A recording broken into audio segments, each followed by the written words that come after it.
नमो भगवते वासुदेवाय। ॐ नमो भगवते वासुदेवाय। ॐ नमो भगवते वासुदेवाय। हरे कृष्णा। सभी भक्तों को सादर प्रणाम। श्रीमद् भागवतम महापुराण सत्रों की इन श्रृंखला में सभी भक्तों का स्वागत है। हम सभी आज यहाँ सत्र 343 में 18,000 श्लोकों वाले श्रीमद् भागवतम महापुराण को अंतर्राष्ट्रीय कृष्ण भावनामृत संघ के संस्थापक आचार्य कृष्ण कृपा मूर्ति श्री श्रीमद् अभय चरणारविंद भक्ति वेदांत स्वामी श्रील प्रभुपाद द्वारा लिखी पुस्तकों के मार्गदर्शन में श्रवण और पठन करने का प्रयास करेंगे।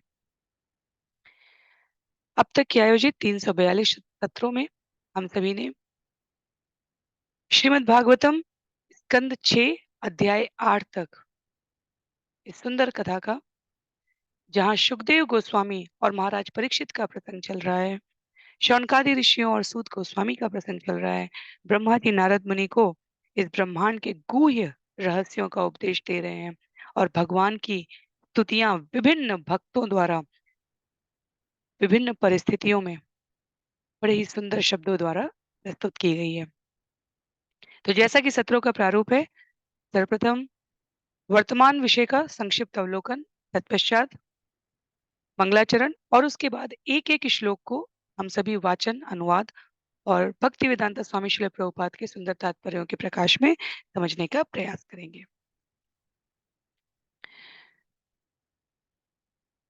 आज स्कंद 6 अध्याय 8 तक हमने देखा। प्रथम 3 अध्याय अजामिल के लिए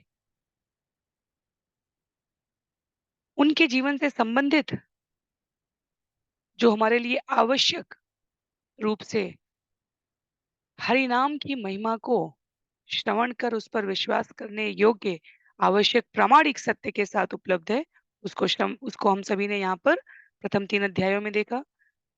अध्याय 4, 5 और 6 प्रजापति दक्ष जो पूर्ववर्ती समय में भगवान शिव के साथ प्रसंग में बकरे के सिर द्वारा पुनर्जीवित किए गए थे, वो शरीर रूप में किस प्रकार जन्म लेकर भगवान को हंस गुहे प्रार्थनाएं समर्पित करके और तत्पश्चात पुनः ब्रह्मा जी द्वारा निर्देशित सृष्टि के संवर्धन कार्य को आगे बढ़ाते हैं। अध्याय 7 और 8 में ऐश्वर्य के मद में उन्मत्त हुए देवता, विशेष रूप से इंद्र द्वारा गुरु बृहस्पति का अपमान किया जाता है और उसके पश्चात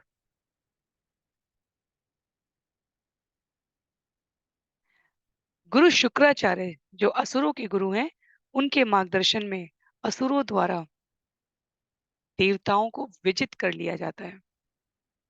अपनी इस हतश्री ऐश्वर्य विहीन स्थिति में इंद्र ब्रह्मा जी के पास जाकर प्रार्थना करते हैं। ब्रह्मा जी ने उन्हें विश्व रूप को पुरोहित बनाने का निर्देश दिया। विश्व रूप जिनका असुरों के प्रति स्वाभाविक स्नेह था, त्वष्टा ऋषि और रचना की संतान होने के कारण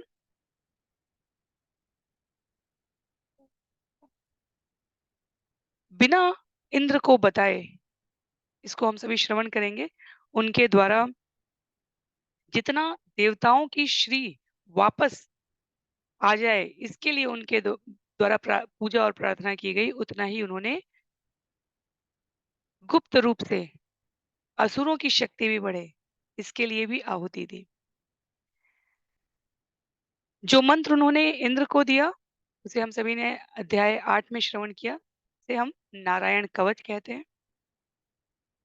और आज के सत्र में हम सभी आरंभ करने जा रहे हैं स्कंद 6 अध्याय 9, जिसका नाम है वृतासुर राक्षस का आविर्भाव।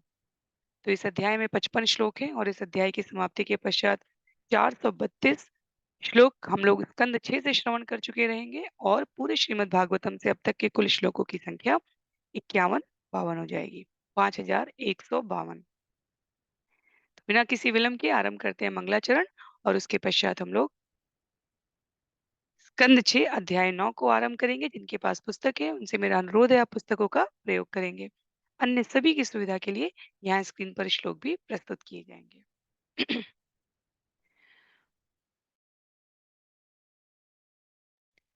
नारायणं नमस्कृत्य नरं चैव नरोत्तमं देवीं सरस्वतीं व्यासं ततो जयम् उदीरयेत्।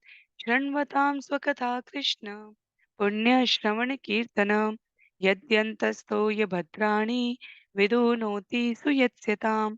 नष्टप्रायेषु भद्रेषु नित्यं भागवत सेवया भगवत्युत्तमश्लोके भक्तिर्भवति नैष्टिकी। ॐ अज्ञानतिमिरान्धस्य ज्ञानाञ्जनशलाकया चक्षुन्मीलितं येन तस्मै श्रीगुरुवे नमः। मूकं करोति वाचालं पङ्गुं लङ्घयते गिरिं यत्कृपातमहं वन्दे परमानन्दमाधवं। वाञ्छाकल्पतरुभ्यश्च कृपासिन्धुभ्यैव च पतितानां पावनेभ्यो वैष्णवेभ्यो नमो नमः।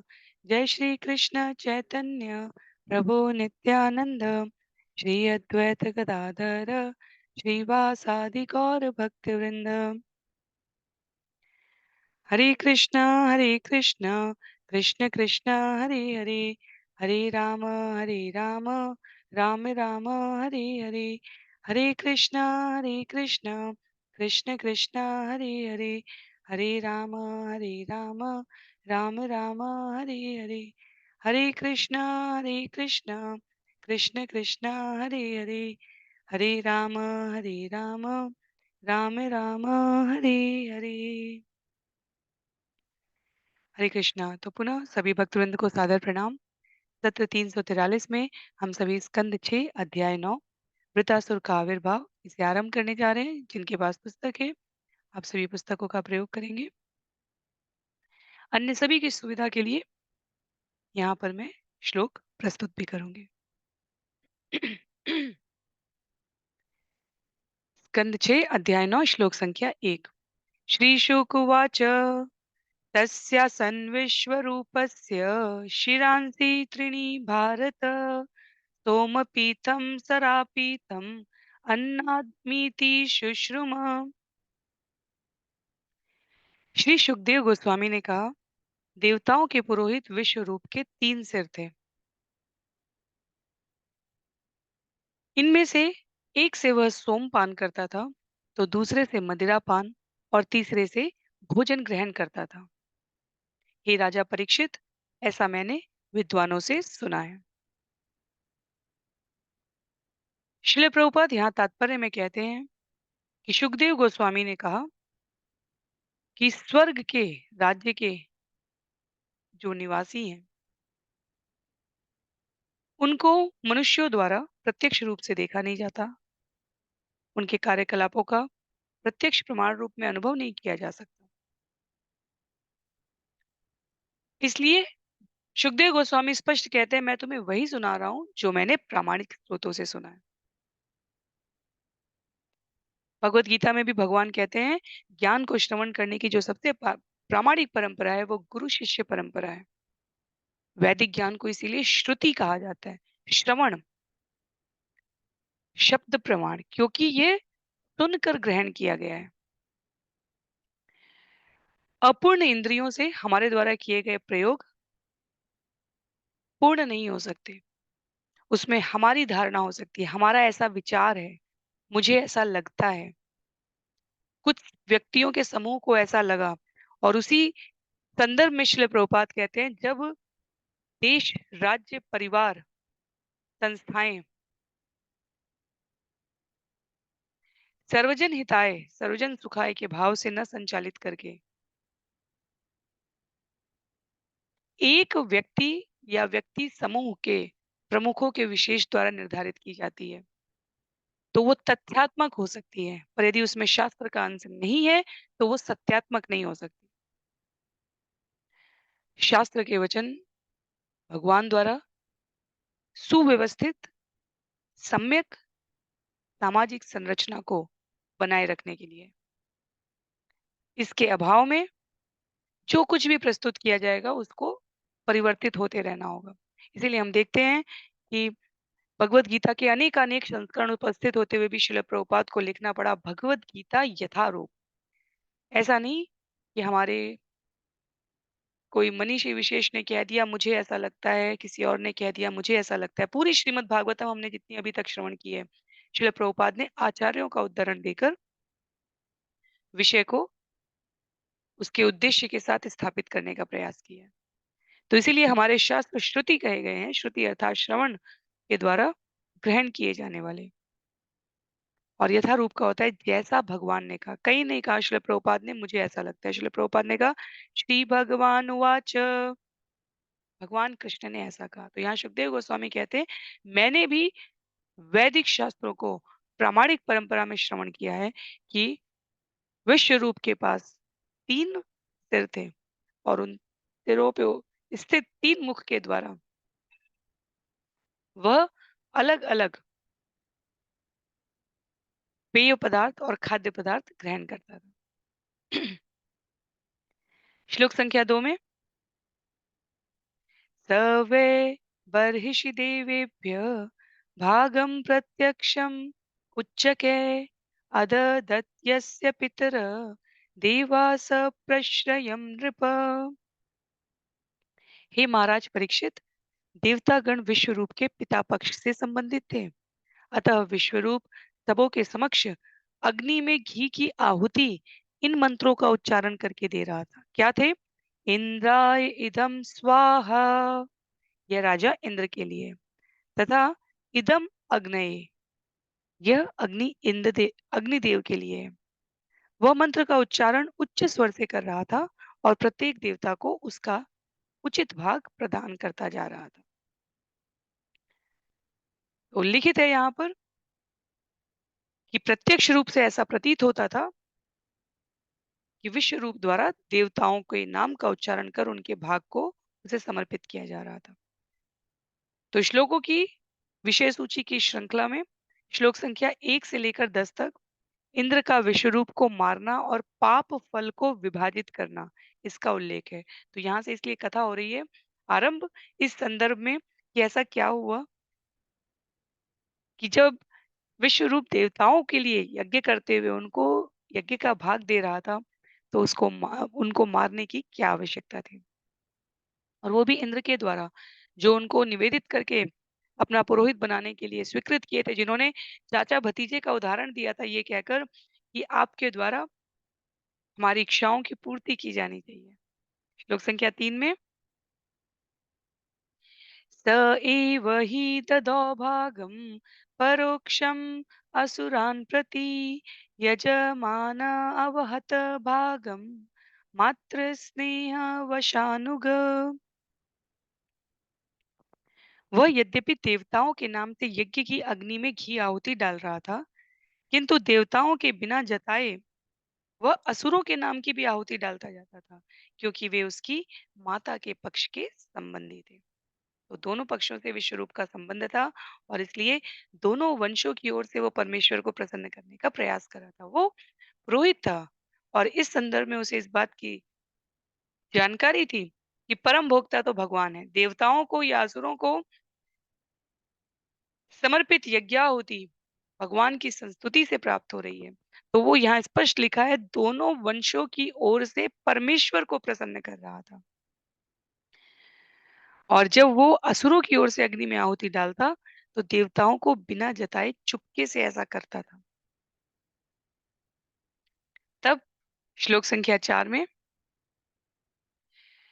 तद्देव हेलनं तस्य धर्मालीकं सुरेश्वर आलक्ष्य तरसा भीत ततः शीर्षाणि अक्षिणत्रुषा।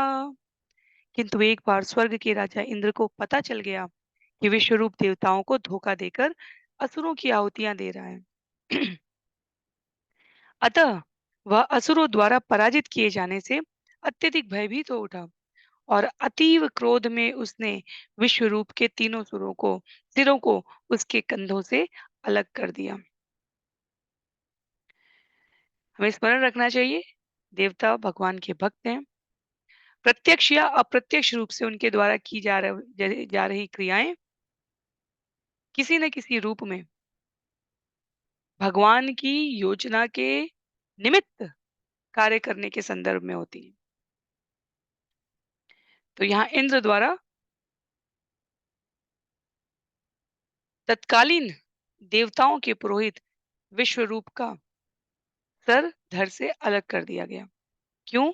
क्योंकि इंद्र भयभीत हो उठे कि यदि ये असुरों को भी उसी प्रकार शक्तिशाली बनाने का प्रयास कर रहा है, शक्तिमान कर रहा है, तो निश्चित रूप से वो हमें परास्त करते रहेंगे और हम कभी विजयी नहीं होंगे। अब कथा आती है, सोमपीतम तु यत्तस्य शिर आसीत कपिंजल कलविंकम सुरापीतम अन्नादम यत्सतित्तिरी। तत्पश्चात सोमरस पीने वाला सिर पपीहे में, सुरापान करने वाला सिर गौरैया में और भोजन करने वाला सिर तीतर में बदल गया। तो ये विश्वरूप के तीनों सिर हैं। श्लोक संख्या 6 में, ब्रह्म हत्यामंजलिना जग्राह यदपीश्वर संवत्सरान्ते तदगम भूतानां स विशुद्धये भूम्यम्बु द्रुमयोषित अभ्यचतुर्था व्यभजत हरि। तो अंतिम पंक्ति में लिखा है, भूमि अम्बुद्रुम योषिभ्य चतुर्था व्यभजत हरि। इंद्र इतना शक्तिशाली था कि यदि चाहता तो ब्रह्म हत्या के पाप फल को निरस्त कर सकता था, किंतु उसने हाथ जोड़कर पछताते हुए पाप भार को स्वीकार कर लिया।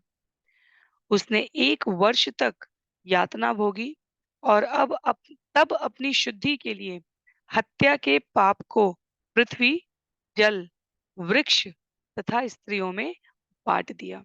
तो विषय आएगा कि स्त्रियों को ही क्यों, भूमि को ही क्यों, जल को ही क्यों और वृक्ष को ही क्यों। इसीलिए जैसा कि मैंने आरंभ में भी कहा था, आचार्य कहते हैं कि प्रत्येक कार्य जो देवताओं द्वारा, महान ऋषियों द्वारा, मनीषियों द्वारा, भगवान के द्वारा चुने गए पात्रों ने अपने जीवन में किया है, उसके पीछे कोई ना कोई निमित्त होता है। क्या है वो निमित्त? भूमि तुरीयं जग्राह खातपूरवरेण वै ईरिणं ब्रह्म हत्याया रूपं भूमौ प्रदश्यते। पृथ्वी ने राजा इंद्र से बदले में यह वरदान लेकर कि जहां कहीं भी गड्ढे होंगे वे समय पर अपने आप भर जाएंगे, ब्रह्म हत्या के पापों का चतुर्थांश स्वीकार कर लिया। उन पापों के कारण ही हमें पृथ्वी पर अनेक मरुस्थल दिखाई देते हैं। तो पृथ्वी उर्वरा भूमि है। महाराज पृथु द्वारा समय समय पर, प्रियव्रत द्वारा समय समय पर, रचयिताओं द्वारा, अनेक राजाओं महाराजाओं द्वारा पृथ्वी की संपन्नता में, उसके ऐश्वर्य में कभी कोई कमी न हो, इसके लिए सम्यक रूप से व्यवस्था की गई। पर इंद्र द्वारा दिए गए पाप के भाग को स्वीकार करने के कारण पृथ्वी में जो रेगिस्तान दिखता है, इसलिए रेगिस्तान में कोई अनुष्ठान नहीं किया जा सकता। वो पृथ्वी की रुग्ण स्थिति के कारण प्रकट होता है। पर पृथ्वी ने इसीलिए जल की सम्यक व्यवस्था हो सके कहा, जहां जहां गड्ढे होंगे वो अपने आप भर जाने चाहिए। आगे, तुर्यं शेद विरोहेण वरेण जगृहुर्दुमा तेषां निर्यास रूपेण ब्रह्म हत्या प्रदश्यते। वृक्षों ने इंद्र से बदले में यह वरदान लिया कि काटे जाने पर भी उनकी शाखाएं फिर से उग आएंगी। ब्रह्म हत्या के पाप फल का चतुर्थांश ले लिया।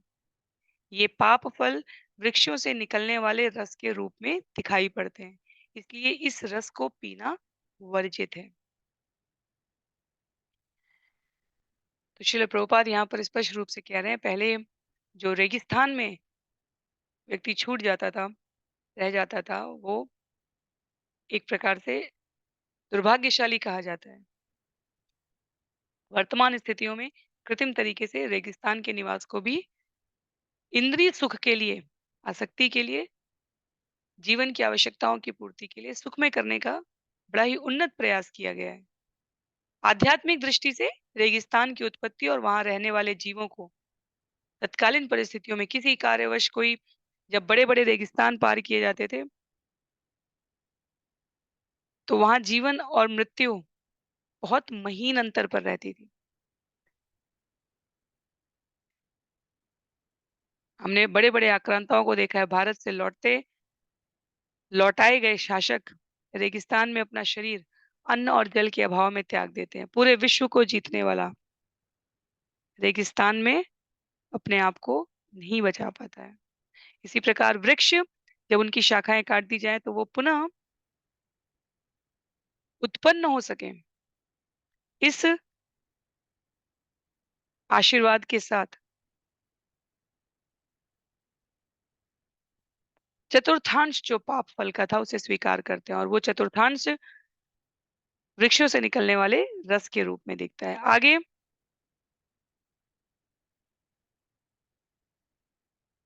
श्लोक संख्या 9 में, शश्वत काम वरेण हम तुरीयम जगृहु स्त्रिय रजो रूपेण तान्स्मन् हो मासी मासी प्रदश्यते। स्त्रियों ने इंद्र से बदले में यह वरदान प्राप्त करके कि वे अपनी काम वासनाओं को जब तक वे भ्रूण के लिए हानिकारक न हो, गर्भ काल में भी निरंतर पूरी कर सकेंगी, पाप फलों का चतुर्थांश स्वीकार कर लिया। फलस्वरूप स्त्रियों में प्रत्येक मास जो दर्शन होता है।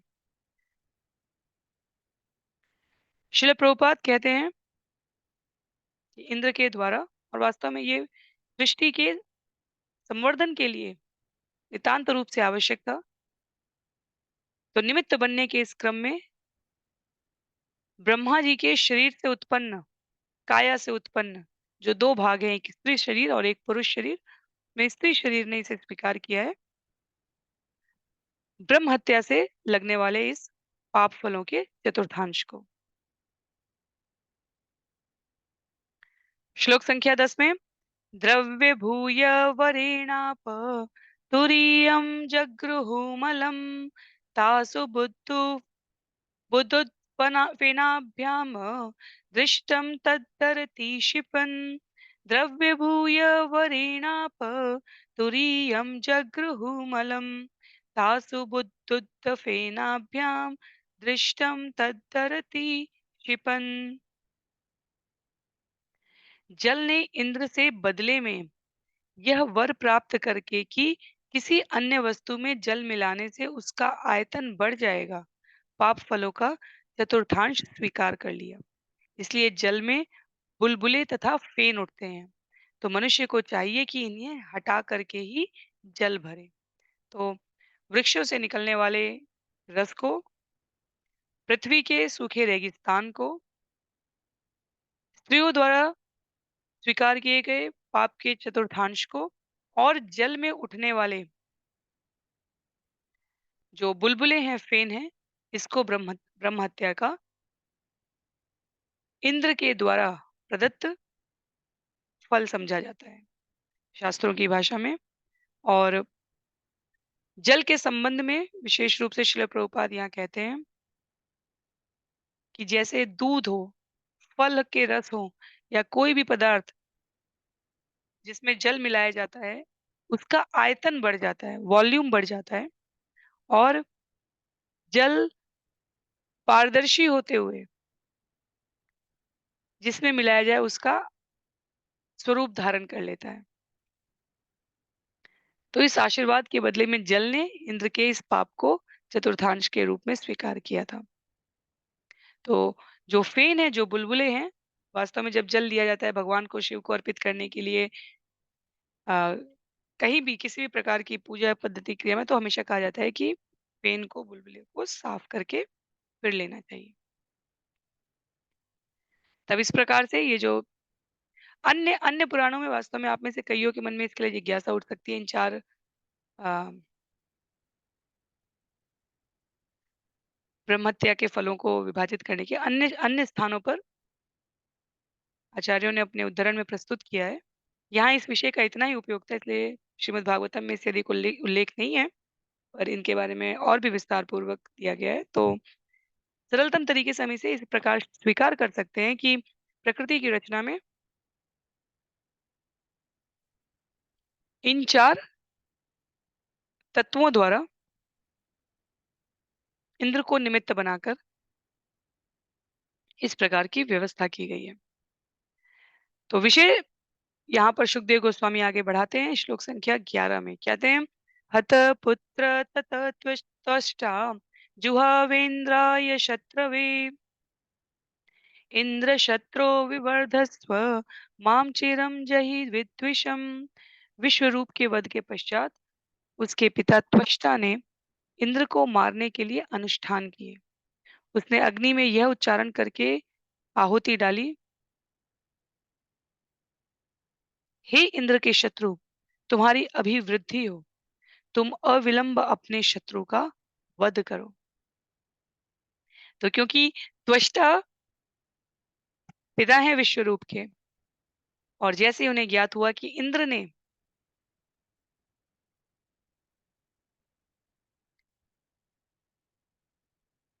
पुरोहित बनाकर विश्व रूप की हत्या कर डाली है, तो उन्होंने अग्नि में उच्चारण करके आहुति डाली इंद्र के शत्रुओं की शक्ति में वृद्धि होने की, जिससे इंद्र का वध हो सके।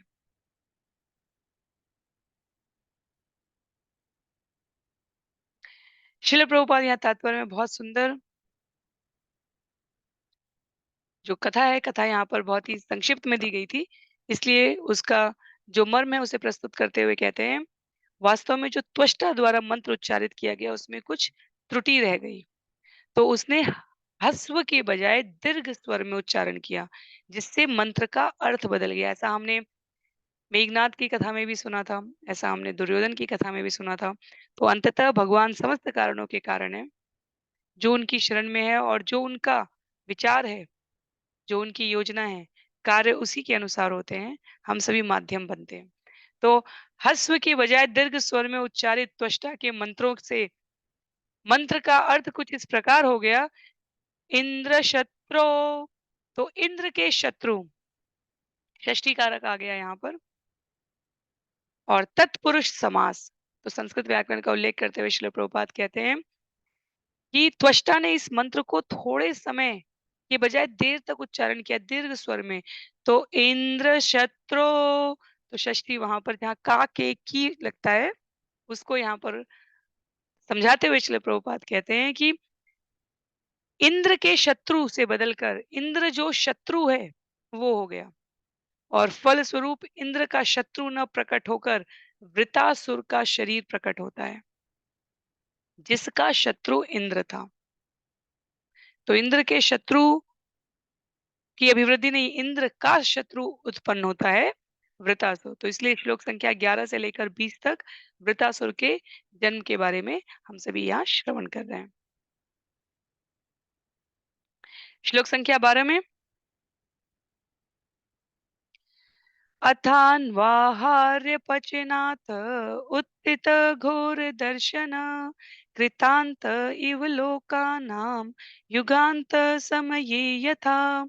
तत्पश्चात अनवाहार्य नामक यज्ञ अग्नि के दक्षिणी कोने से एक भयावना व्यक्ति प्रकट हुआ, जो युगांत में समग्र ब्रह्मांड का विनाश करने वाले के समान प्रतीत हो रहा था।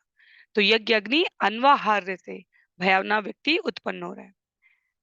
श्लोक संख्या 13 से लेकर 17 तक एक साथ है, तो हम लोग उसका वाचन करेंगे।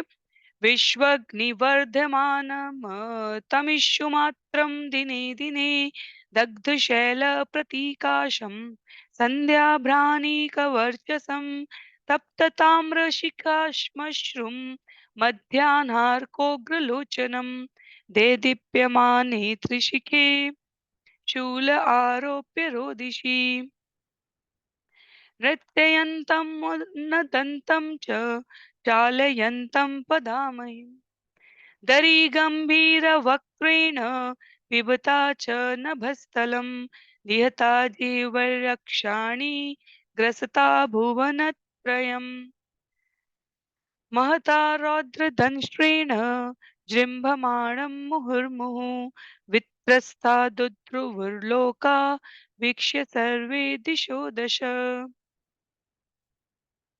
उस असुर का शरीर चारों दिशाओं में छोड़े हुए बाढ़ के समान प्रतिदिन बढ़ने लगा। वह लंबा और काला था, मानो कोई जला हुआ पर्वत हो। वह संध्याकालीन बादलों के समूह की भांति दीप्ति से युक्त था। असुर के शरीर के बाल तथा उसकी दाढ़ी मुझे पिघले तांबे के रंग की थी। उसके नेत्र मध्याह्न कालीन सूर्य की भांति भेदने वाले थे।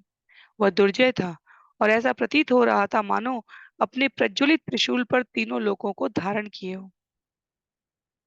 उच्च स्वर करके उसके नाचने और गाने से सारी पृथ्वी हिल उठी, मानो भूकंप आया हो। वह पुनः पुनः जमाई ले रहा था,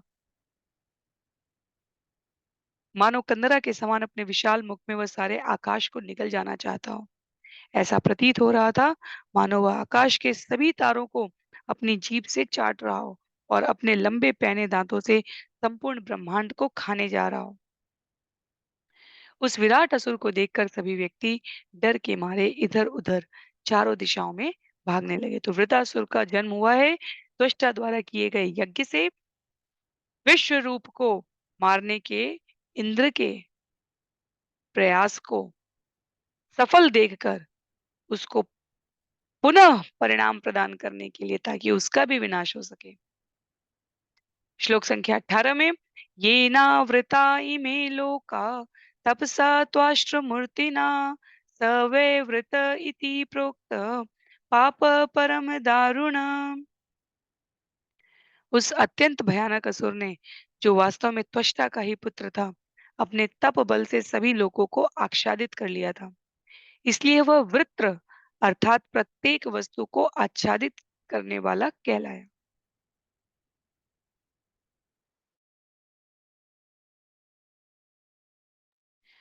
तो वृत्त अर्थात सब कुछ आवृत्त कर लेने वाला, आच्छादित कर लेने वाला, असुर अर्थात राक्षस। श्रील प्रभुपाद कहते हैं वेदों में कहा गया है स इमान लोकानावृणो तद्वृतस्य वृतत्वम। चूंकि उस असुर ने समस्त लोकों को आच्छादित कर लिया था, ढक लिया था, इसलिए उसका नाम वृतासुर पड़ा। श्लोक संख्या 19 में तम निजग्नो अभिद्रुत्य सगणा विबुधर्षभा स्वे स्वे दिव्यास्त्र शस्त्रोघे स अग्रसत्तानि कृत्स्नश।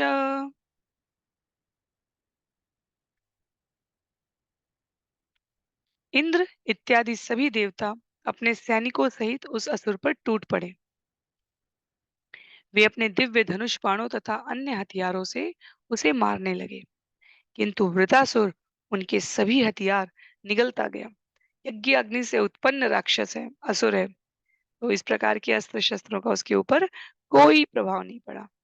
ततस्ते विस्मिता सर्वे विषण्णाग्रस्त तेजस प्रत्यंचमादि पुरुषम उपतस्थु समाहिता। उस असुर की शक्ति देखकर सभी देवता अत्यंत आश्चर्यचकित तथा निराश हो गए और उनकी सारी शक्ति जाती रही। अतः वे सभी परमात्मा अर्थात पूर्ण पुरुषोत्तम भगवान नारायण की पूजा करके उन्हें प्रसन्न करने के निमित्त एकत्र हुए। तो जो कुछ भी शक्ति प्राप्त थी वो समाप्त होने लगी, क्योंकि असुर इतना शक्तिशाली था। तब उन्हें स्मरण आया नारायण कवच का, जिसको जिसे उन्होंने मारा है उसके द्वारा प्रदान किया गया था।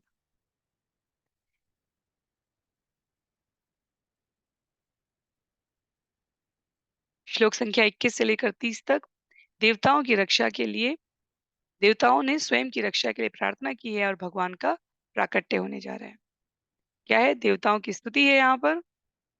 श्लोक संख्या 21 में श्रीदेवाऊचुः वायव्यंबराग्न्यं क्षिप् स्तुत्यस्त्रिलोका ब्रह्मादयो ये वयमुद्विजन्त वायुम्बराग्नि अपशित्य त्रिलोका ब्रह्मादयो ये वयमुद्विजन्त हरामयस्मै बलिमन्तकोऽसौ बिभेति यस्मादरणं ततो न। देवताओं ने कहा, तीनों लोकों की सृष्टि पंच तत्वों क्षिति, जल, पावक, गगन तथा समीर से हुई है, जिनको ब्रह्मा आदि विभिन्न देवता अपने वश में रखते हैं। हम काल से अत्यंत भयभीत हैं कि वह हमारे अस्तित्व का अंत कर देगा। इसलिए वह जैसा चाहता है हम वैसा कार्य करके उसको अपनी भेंट चढ़ाते हैं। किंतु काल श्री भगवान से स्वयं डरता है। अतः हम उसी एकमात्र परमेश्वर की आराधना करें जो हमारी पूरी तरह से रक्षा कर सकता है। तो देवताओं को स्मरण आया कि वास्तव में भगवान कालों के भी काल हैं। भगवत गीता में भगवान ने कहा है, तो किसी भी प्रकार का जीवन में भय आने पर देवता अपने व्यवहार से प्रस्तुत कर रहे हैं कि संसार की तरफ दौड़ने से अधिक महत्व है का है कि हम भगवान की तरफ जाएं, उनकी शरण ग्रहण करें। और जब हम सदैव भगवान की शरण ग्रहण करके रहते हैं, तब जीवन में आने वाला संकट भी प्रच्छन्न कर दिया जाता है भगवत कृपा से। हमें अपनी भक्ति में, अपनी साधना में, अपनी निष्ठा में, भगवान के प्रति अपने विश्वास में दृढ़ रहना चाहिए। तो कितने भी बड़े असुर हों, कितने भी महान और शक्तिशाली क्यों ना हो, भगवान से भयभीत रहेंगे। और देवताओं को इसकी पूर्ण जानकारी है, क्योंकि वो भक्त हैं, भगवान के अधिकारी गण हैं। उनकी कार्यों को संपादित करने के लिए सेवा रूप में स्वयं को निमित्त प्रस्तुत करते हैं। तो देवता अपने व्यवहार से जो यहाँ पर सूचना देने का प्रयास कर रहे हैं, वो ये कि श्री भगवान की शरण में जाने से जीवन में वास्तविक निर्भीकता आती है। इसलिए सभी देवताओं ने भगवान की शरण में जाने का निश्चय किया। श्लोक संख्या 22 में अविस्मितं तं परिपूर्णकामं स्वेनैव लाभेन समं प्रशान्तं विनोपसर्पत्य परं हि बालिश स्वलाङ्गुलेनातिथितिर्सिन्धुम् श्वा। तो ये अंतिम जो शब्द है, इसमें 5 शब्द हैं। स्व लांगुलेन अतिथि ततिर्ति पार करना सिंधुम। यहाँ शिल प्रभुपाद ने शब्दों को भी प्रस्तुत किया है। भगवान समस्त सांसारिक कल्पना से रहित और सदैव विस्मय विहीन है। वे सदैव प्रसन्न चित्त एवं अपनी स्वरूप सिद्धि से परम संतुष्ट रहने वाले हैं। उनकी कोई सांसारिक उपाधि नहीं होती, अतः वे स्थिर एवं विरक्त रहते हैं। वही पूर्ण पुरुषोत्तम भगवान सबों के एकमात्र आश्रय हैं। अतः जो मनुष्य किसी अन्य से अपनी रक्षा की कामना करता है, वह अवश्य ही बड़ा मूर्ख है और कुत्ते की पूंछ पकड़कर समुद्र को पार करना चाहता है।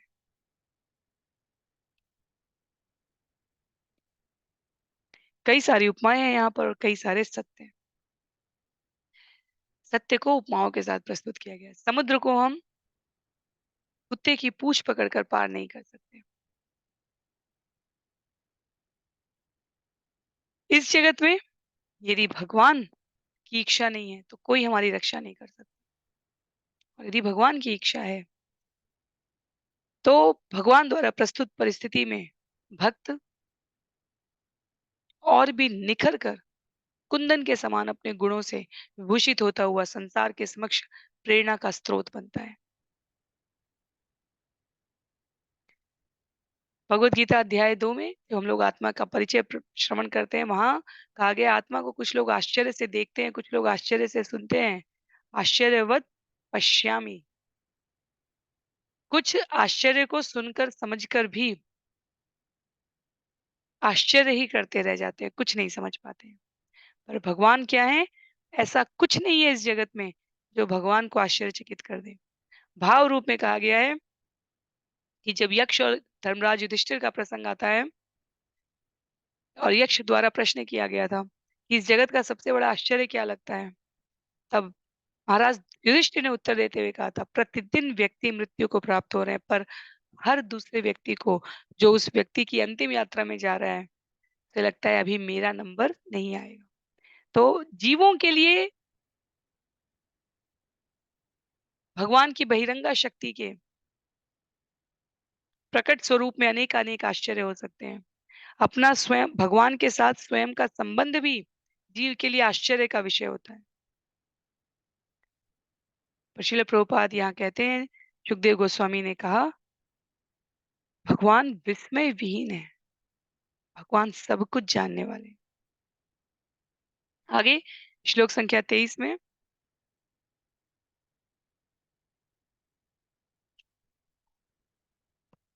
यस्योरुशृङ्गे जगतीं स्वनावम् मनुर्यथा बध्यततारदुर्गम् स एव नस्त्वाष्ट्रभयाद्युरन्तात् त्राताश्रितान् वारिचरोऽपि नूनम्। पहले राजा सत्यव्रत नामक मनु ने मत्स्य अवतार के सींग में समग्र ब्रह्मांड रूपी छोटी नौका को बांधकर आत्मरक्षा की थी। उनकी कृपा से मनु ने बाढ़ के महान संकट से अपने को बचाया था। और देवता कहते हैं, वे ही मत्स्यावतार त्वष्टा के पुत्र से उत्पन्न इस गंभीर संकट से हमारी रक्षा करें। तो त्वष्टा के पुत्र ही कहे जाएंगे, क्योंकि यज्ञाग्नि से वृतासुर प्रकट हुए हैं। और देवता कहते हैं कि हे मत्स्य अवतार, आपने जैसे सृष्टि के अंत में सत्यव्रत नामक मनु की रक्षा की थी, उसी प्रकार इस गंभीर संकट से अब हमारी रक्षा करें। तो वृतासुर का आतंक ऐसा था कि लगा अब ब्रह्मांड नष्ट ही होने जा रहा है, जबकि ऐसी कोई सूचना देवताओं के पास नहीं थी। कि वो उस युगांत का वर्णन स्मरण कराते हुए कहते हैं, करते हुए कहते हैं कि कृपया हमारी रक्षा करें।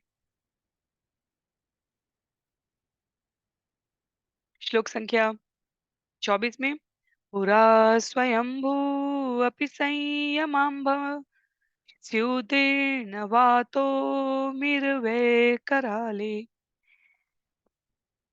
एकोरविन्दात् पतित ततार तस्मात् भयात्येन स नस्तु पार। सृष्टि के प्रारंभ में प्रचंड वायु से बाढ़ के जल में भयानक लहरें उठने लगी। इनमें ऐसा भयावना शोर हुआ कि ब्रह्मा जी अपने कमल आसन से प्रलय जल में प्रायः गिर ही पड़े, किंतु भगवान की सहायता से वे बच गए। उसी प्रकार हम भी भगवान से इस भयावह स्थिति से अपनी रक्षा की आशा करते हैं। तो किसी ने भी जब शक्ति प्राप्त की है ब्रह्मांड में, तो उसे तप के माध्यम से मिली है, तपस्या से। और भगवत गीता 17वें अध्याय में तप के तपस्या के भी प्रकार बताता है। कोई असुर, कोई राक्षस प्रहलाद महाराज को छोड़ के, प्रहलाद महाराज भी उस श्रेणी में इसलिए नहीं आते क्योंकि वो प्रत्यक्ष रूप से किसी राज्य की कामना नहीं की है, प्रत्यक्ष या अप्रत्यक्ष किसी रूप से बलि ने भी नहीं की है। लेकिन जो भी ब्रह्मांड पर शासन करने के भाव से तपस्या करता है राक्षसों में, वो कभी भगवान विष्णु की नहीं करता, पूर्ण पुरुषोत्तम भगवान श्री कृष्ण की नहीं करता। आप देख लेंगे, पूरा इतिहास है, ये केवल ब्रह्मा जी की या शिव जी की करने का प्रयास करते हैं। कारण उसके पीछे जो स्पष्ट किया गया, क्योंकि उनके जीवन में तमोगुण की प्रधानता है और किंचित मात्र रजोगुण हो सकता है। इसलिए वो सतोगुणी देवताओं के समान संकट की स्थिति में आवश्यकताओं की पूर्ति के संबंध में भगवान को स्मरण नहीं कर पाते। इंद्र सतोगुण के प्रतिनिधि हैं, और इसलिए यहाँ पर भगवान से प्रार्थना करते हैं, स्वयं की, सृष्टि की, अन्य देवताओं की रक्षा करने के लिए। श्लोक संख्या 25 में, य एक ईशो निज माययान ससर्जयेना नुसृजाम विश्वम वयं न यस्यापि पुरसमीहत पश्यामलिङ्गं पृथगीशमानिना। पूर्ण पुरुषोत्तम भगवान जिन्होंने अपनी बहिरंगा शक्ति से हमारी सृष्टि की और जिनकी कृपा से हम इस विश्व की सृष्टि का विस्तार करते हैं, वे निरंतर हमारे समक्ष परमात्मा रूप में विद्यमान हैं, किंतु हम उनके रूप को नहीं देख पाते। हम इसलिए देखने में असमर्थ हैं क्योंकि हम सभी अपने आप को पृथक तथा स्वतंत्र ईश्वर के रूप में मानते हैं। तो देवता इसे स्वीकार करते हैं। मनुष्यों में भी भगवान के मंदिर जाने का सामान्यतः लोगों का नियम यह होता है, क्योंकि इस प्रकार से सकाम कर्म में इसकी अभिव्यक्ति ही की गई है, इसलिए नियम ये होता है कि या तो जीवन में कोई संकट आए तब यज्ञ कराएं, हवन कराएं, भगवान के मंदिर में दर्शन कराएं, या तनिक अधिक सा सात्विक परिवार होगा तो वो शुभ घड़ियों में भी भगवान के दर्शन कराएगा। नई कार खरीदी, नई गाड़ी खरीदी, नया घर खरीदा, प्रमोशन हुआ, घर में बच्चे का जन्म हुआ, विवाह हुआ, तो सकाम कर्म की प्रवृत्ति में वो स्मरण कर सकता है। पर आर्त भाव जो आता है, 4 भावों में प्रथम, वो केवल और केवल विपत्ति के समय ही स्मरण होता है। आगे कहा गया है श्लोक संख्या 26 और 27 में एक साथ।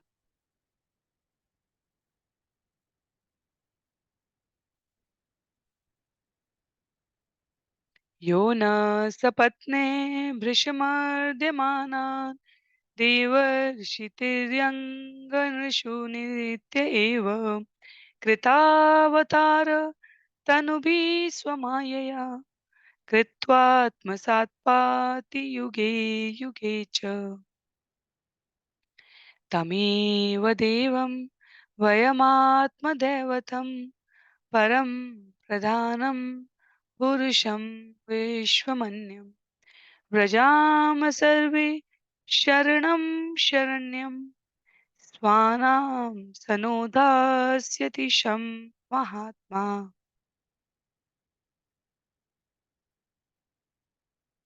पूर्ण पुरुषोत्तम भगवान अपनी अचिंत्य अंतरंगा शक्ति से अनेक दिव्य शरीरों में विस्तार करते हैं। यथा देवताओं की शक्ति के अवतार वामन देव, ऋषियों के अवतार परशुराम, पशुओं के अवतार नरसिंह देव एवं वराह और जलचरों के अवतार मत्स्य तथा कूर्म। वे सभी प्रकार की जीवात्माओं के बीच विभिन्न दिव्य देह धारण करते हैं और मनुष्यों के बीच विशेष रूप से भगवान कृष्ण तथा राम के रूप में प्रकट होते हैं। अपनी अहेतुकी की कृपा से वे असुरों द्वारा सदा सताए गए देवताओं की रक्षा करते हैं। वे समस्त जीवात्माओं के पूज्य श्री विग्रह हैं। वे परम कारण हैं और स्त्री तथा पुरुष की सृजन शक्तियों के रूप में प्रकट होते हैं। यद्यपि वे इस ब्रह्मांड से पृथक हैं, वे विराट रूप में विद्यमान रहते हैं। अतः अपनी इस भयभीत अवस्था में हमें चाहिए कि उनकी शरण ग्रहण करें, क्योंकि हमें विश्वास है कि परमात्मा हमें अपना संरक्षण प्रदान करेंगे। तो देवता वास्तव में करुण स्वर में पुकार कर रहे हैं। वो भगवान के सभी पूर्ववर्ती प्रसंगों को स्मरण करते हैं, जहाँ भगवान ने इस ब्रह्मांड से पृथक होते हुए भी जीव के अंतःस्थल में स्थित परमात्मा के स्वरूप में प्रार्थनाओं को स्वीकार किया है और साथ ही साथ आवश्यकता के अनुसार उचित फल भी दिया है। श्लोक संख्या 28 में श्री शुक उवाच इति तेषां महाराज सुराणाम् उपतिष्ठतां प्रतीच्यां दिश्य भूधावी शंखचक्र गदाधर। श्री सुखदेव गोस्वामी ने कहा, हे राजन, जब समस्त देवताओं ने उनकी प्रार्थना की तो श्री भगवान हरि शंख चक्र तथा गदा धारण किए हुए पहले उनके अंतःकरण में और तब उनके सम्मुख प्रस्तुत प्रकट हुए। तो जब हम पूरे भाव से श्रद्धा से भगवान को स्मरण करते हैं तो पहले वो हमारे हृदय में जो उपस्थित है उसके द्वारा हमारे मस्तिष्क में अंकित करते हैं स्वयं को। और जब हम सिद्ध हो चुके होते हैं, भगवान की तपस्या करने के प्रयास में साधक सिद्ध हो चुके होते हैं, तब भगवान द्वारा प्रकट रूप में स्वयं को प्रस्तुत किया जाता है। आत्मतुल्य शोणशभी विना श्रीवत्स कौस्तुभो पर्युपासितमुन्निद्र शरदम्बुरुह ईक्षणम् दृष्ट्वा तमवनौ सर्व ईक्षणालादविक्लवा दण्डवत्पतिता राजन् शनैरुत्थाय तुष्टुः। श्री भगवान को घेरे हुए उनके 16 पार्षद उनकी सेवा कर रहे थे। वे आभूषणों से अलंकृत थे और भगवान के ही समान लग रहे थे, किंतु श्रीवत्स चिन्ह तथा कौस्तुभ मणि से रहित थे। हे राजन, जब देवताओं ने उस मुद्रा में शरतकालीन कमल की पंखुड़ियों के समान नेत्रों वाले स्मित हास्य से युक्त श्री भगवान को देखा, तो वे प्रसन्नता से अभिभूत हो गए और उन्होंने तुरंत पृथ्वी पर गिरकर दंडवत प्रणाम किया। फिर वे धीरे धीरे उठे और अपनी स्तुतियों द्वारा उन्होंने भगवान को प्रसन्न किया। तो भगवान वैकुंठ में जब रहते हैं और जो वहां पर रहने वाले जीव हैं, उनके लिए अनेकों स्थान पर इसी श्रीमद् भागवतम में कहा गया है कि भगवान श्रीवत्स कौस्तुभ मणि धारण किए हुए हैं। श्रीवत्स का जो चिन्ह है और कौस्तुभ मणि धारण किए हुए हैं। अन्य सभी मनुष्यों का रूप, रंग, आकार,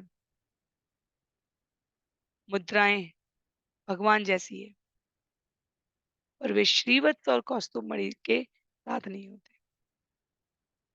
अन्यथा जो भगवान की 4 भुजाओं से युक्त शरीर है, वैसा ही स्वरूप उनके पार्षदों का भी होता है। केवल श्रीवत्स और कौस्तुभ मणि नहीं होते। आगे श्लोक संख्या 31 में श्रीदेवाऊचुः नमस्ते यज्ञवीर्याय वयसे उत ते नमः नमस्ते ह्यस्तचक्राय नमः सुपुरुहूतये। देवताओं ने कहा, हे भगवान, आप यज्ञ फल को देने में समर्थ हैं। आप ही वह काल है जो इन फलों को कालांतर में नष्ट कर देता है। आप असुरों को मारने के लिए चक्र को चलाते हैं। हे अनेक नाम धारण करने वाले भगवान, हम लोग आपको सादर नमस्कार करते हैं।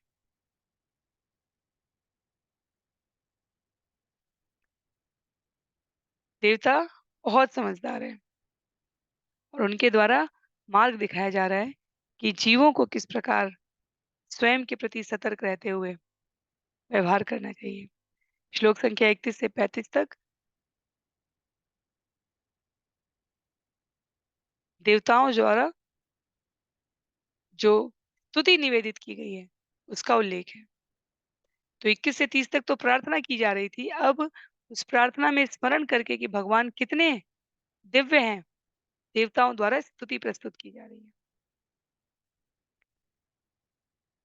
श्लोक संख्या 32 में यत्ते गतीनां तिसृणाम ईशितु परमं पदम् न अर्वाचीन विसर्गस्य धातु वेदितुमर्हति। हे परम नियामक, आप तीनों गंतव्यों स्वर्गलोक में पहुंचना, मनुष्य के रूप में जन्म तथा नरक में यातना को वश में रखने वाले हैं। फिर भी आपका परम धाम वैकुंठ लोक, चूंकि आपके द्वारा इस दृश्य जगत की उत्पत्ति के बाद हम प्रकट हुए हैं, अतः हम आपके कार्यकलापों को समझने में असमर्थ हैं। अतः आपके पास हमारे पास आपको अर्पित करने के लिए नमस्कार करने के अतिरिक्त और कुछ भी नहीं। और जो शरणागति के साथ, शरणागति के भाव से साधक भगवान के पास जाता है, वास्तव में उसका भाव ही ये होता है। हम भगवान को अपने निश्चल भावों के अतिरिक्त और कुछ भी स्वीकार कर भी नहीं सकते, क्योंकि समस्त कारणों के कारण भगवान समस्त तत्वों के स्वामी हैं। इसलिए देवता यहाँ अपने आप को बिल्कुल निसहाय समझकर पूर्ण शरणागति से प्रस्तुत करते हैं। कहते हैं, आपके चरणों में नमस्कार समर्पित करने के अतिरिक्त हमारे पास और कुछ भी नहीं है। तो भावग्राही भगवान इससे क्यों ना प्रसन्न हो। आगे श्लोक संख्या 33 में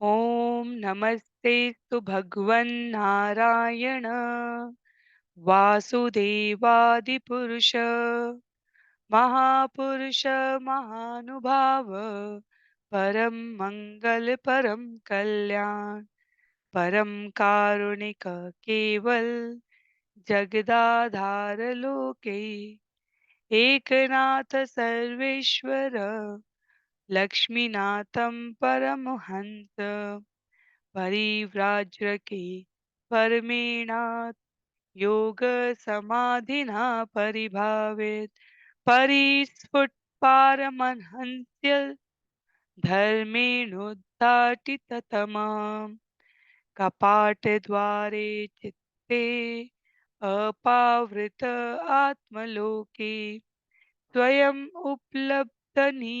निज सुखानुभवो भवान। हे भगवान, हे नारायण, हे वासुदेव, हे आदि पुरुष, परम अनुभव साक्षात मंगल, हे परम वरदान स्वरूप, अत्यंत कृपालु तथा अपरिवर्तनीय, हे दृश्य जगत के आधार, हे समस्त लोकों तथा प्रत्येक पदार्थ के स्वामी तथा लक्ष्मी देवी के पति, आपका साक्षात्कार श्रेष्ठ सन्यासी ही कर पाते हैं, क्यों जो भक्ति योग में पूर्णतया समाधि मग्न होकर सारे विश्व में कृष्ण भावनामृत का उपदेश देते हैं। वे अपने ध्यान को आप में ही केंद्रीभूत रखते हैं, अतः अपने शुद्ध अंतःकरण में आपके स्वरूप को ग्रहण करते हैं। जब उनके हृदयों का अंधकार पूर्णतया हट जाता है और आपका साक्षात्कार होता है, तब उन्हें आपके दिव्य स्वरूप का दिव्य आनंद प्राप्त होता है। ऐसे व्यक्तियों के सिवाय और कोई आपका अनुभव नहीं कर पाता। अतः हम आपको सादर नमस्कार करते हैं। तो यहाँ पर देवताओं द्वारा जो कहा जा रहा है वो बहुत महत्व का है। तेहि जाने जेहि दे ही जनाए, जानत तुम्हें तुम्हें हो जाए। जो आपको जानता है उसे वास्तव में आप जताना चाहते हैं, क्योंकि आपको जानने के बाद जीव आपका ही हो जाता है। आप जैसा जो उसकी वास्तविक पहचान है, वो उसको पुनः प्राप्त हो जाती है। तो कोटि कोटि नमन करते हुए श्रील प्रभुपाद यहाँ कह रहे हैं कि देवताओं द्वारा भगवान का इतना स्मरण करने में वास्तव में भक्तों और दिव्य ज्ञानियों द्वारा भी दिए गए विभिन्न नाम विशेष हैं। जब यही भगवान निराकार ब्रह्म के रूप में अनुभव किए जाते हैं तो पर ब्रह्म कहलाते हैं। जब परमात्मा के रूप में स्मरण किए जाते हैं तो अंतर्यामी कहलाते हैं। जब भौतिक सृष्टि के विविध रूपों में विस्तार करते हैं तो शिरोदक्षाई विष्णु कहलाते हैं, गर्भोदक्षाई विष्णु कहलाते हैं, कारणोदक्षाई विष्णु कहलाते हैं। चतुर्युग के रूप में आप ही वासुदेव, संकर्षण, प्रद्युम्न और अनिरुद्ध कहलाते हैं। तो इसलिए यहाँ पर कहते हैं ये साक्षात्कार भगवान से तभी संभव है जब कोई पूरी तरीके से स्वयं को भक्ति में लगा कर रखता है। हृदय के बंद कपाटों को खोलने के लिए, पूर्ण पुरुषोत्तम भगवान के विविध रूपों को समझने के लिए उनकी कृपा आवश्यक है। स्वयं भगवान की कृपा आवश्यक है और भगवान की कृपा जीवन में भगवान का स्मरण करने से आती है। ये 5000 वर्ष पूर्व भगवत गीता कहकर भगवान ने ये विशेष स्पष्ट किया है और 500 वर्ष पूर्व चैतन्य महाप्रभु के रूप में प्रकट होकर उनको प्राप्त कैसे किया जा सके उस मार्ग को प्रस्तुत किया है।